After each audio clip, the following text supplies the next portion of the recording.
Hello everybody, welcome back. Today as well we have got you another video. In this video I'll show you how you can make a Whz account, but before that please do make sure to like our video, subscribe our channel, and yes, without any further delay, let's get started.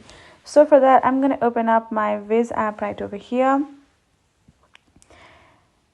Ask app not to track, and then I'm going to tap on cancel for now, and now I can see I have two options to do so.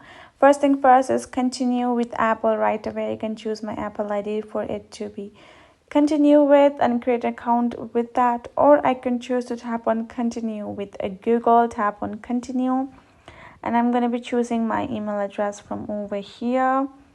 Tap on continue at the bottom again, and there we go. I'm going to tap on accept for the terms and condition. I have accepted. I'm going to type in a name.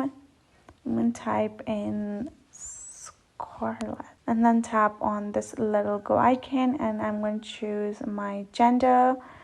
I'm going to have a photo pic. Let's go ahead and allow full access. I'm going to choose a picture for me.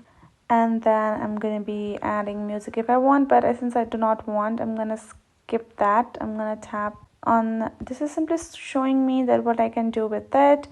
I'm going to tap on save, and I'm save without.